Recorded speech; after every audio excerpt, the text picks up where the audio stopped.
After the war I went back to New York. After the war I went back to New York. I finished up my studies and I practiced law. I practiced law, Burr worked next door. Even though we started at the very same time, Alexander Hamilton began to climb. How to account for his rise to the top? Man, the man is non-stop. Gentlemen of the jury, I'm curious, bear with me. Are you aware that we're making history? This is the first murder trial of our brand new nation, the liberty behind deliberation. I intend to prove beyond a shadow of a doubt with my assistant counsel. Co-counsel Hamilton, sit down. Our client Lemmy Weeks is innocent. Call your first witness, that's all you had to say. Okay, one more thing. Why do you assume you're the smartest in the room? Why do you assume you're the smartest in the room? Why do you assume you're the smartest in the room? Soon that attitude may be your doom. Why do you write like you're running out of time? Write day and night like you're running out of time. Every day you fight like you're running out of time. Keep on fighting in the meantime. Non-stop. Corruption's such an old song that we can sing along in harmony. You know, where is it stronger than in Albany? This colony's economy's increasingly stalling, and honestly, that's why public service seems to be calling me. I practiced the law, practically perfected it. I've seen injustice in the world and I've corrected it. Now for a strong central democracy. If not, then I'll be Socrates throwing verbal rocks at these mediocrities. Hamilton at the Constitutional Convention. I was chosen for the Constitutional Convention. There is a New York junior delegate. Now what I'm gonna say may sound indelicate. Goes and proposes his own form of government. His own plan for a new form of government. Talks for 6 hours, the convention is listless. Bright young man. Yo, who the F is this? Why do you always say what you believe? Why do you always say what you believe? Every proclamation guarantees free ammunition for your enemies. Why do you write like it's going out of style? Write day and night like it's going out of style. Every day you fight like it's going out of style. Do what you do. Alexander? Aaron Burr, sir. Well, it's the middle of the night. Can we confer, sir? Is this a legal matter? Yes, and it's important to me. What do you need? Burr, you're a better lawyer than me.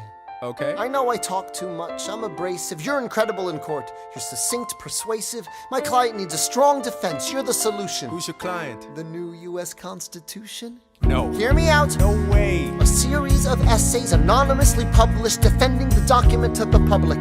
No one will read it. I disagree. And if it fails? Burr, that's why we need it. The Constitution's a mess. So it needs amendments? It's full of contradictions. So is independence. We have to start somewhere. No. No way. You're making a mistake. Good night. Hey, what are you waiting for?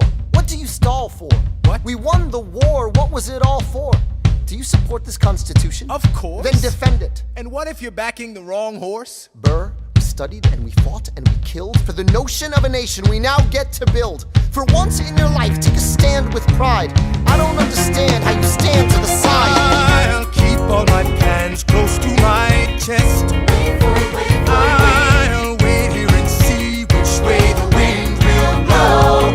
I'm taking my time, watching the afterbirth of a nation, watching the tension grow. I am sailing off to London. I am accompanied by someone who always pays. I have found a wealthy husband who will keep me in comfort for all my days. He is not a lot of fun, but there's no one who can match you for turn of phrase. My Alexander, don't forget to ride. Look at where you are. Look at where you started. The fact that you're alive is a miracle. To stay alive, that would be enough. And if your wife could share a fraction of your time, if I could grant you peace of mind, would that be enough?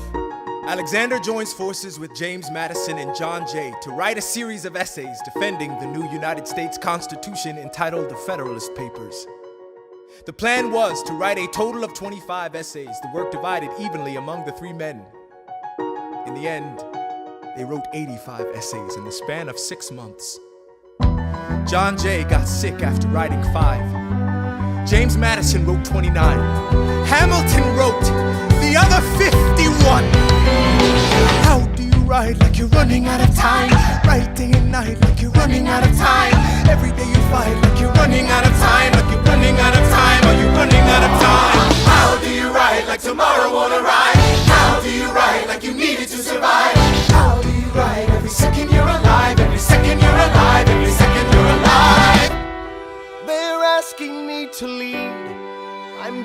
best I can to get the people that I need.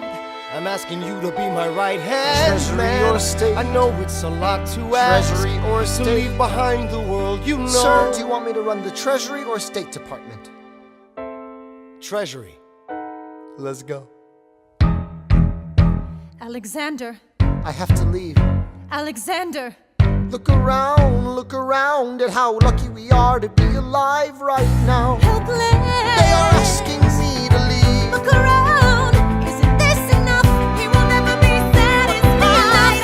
He will never be satisfied. Satisfied. History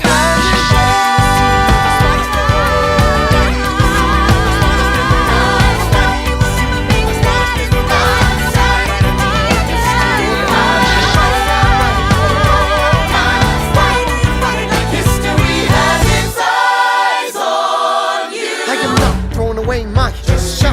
I am not throwing away my shot. I am Alexander Hamilton. Hamilton, just you wait. I am not throwing away my shot.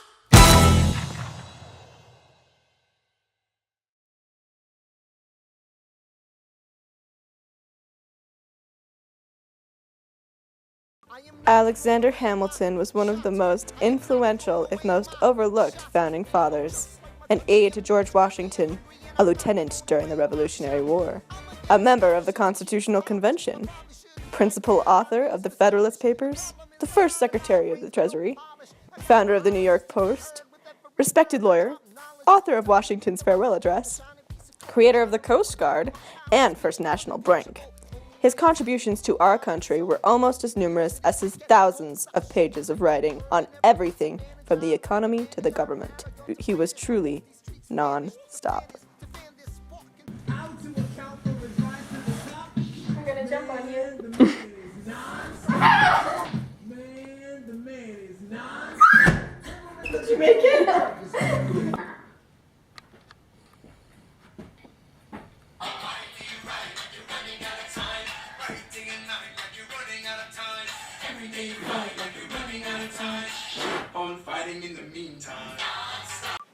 So what's true and what's not in this song?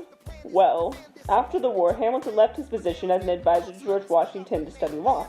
After completing a short apprenticeship and passing the bar, he established a practice in New York City. Being a lawyer drew Hamilton further into politics as he used his profession as a vehicle for achieving his political goals.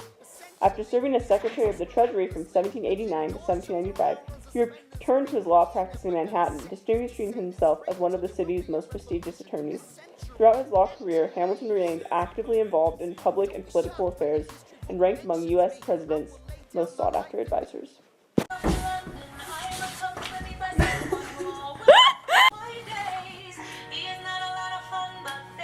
Okay, stand up.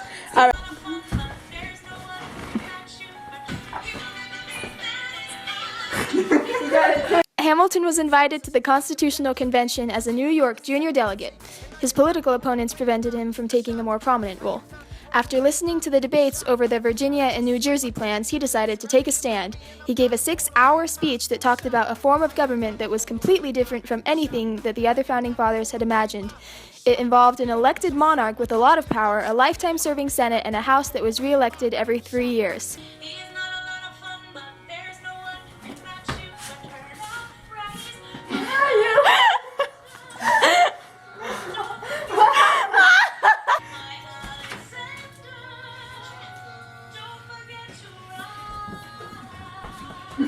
Where are you?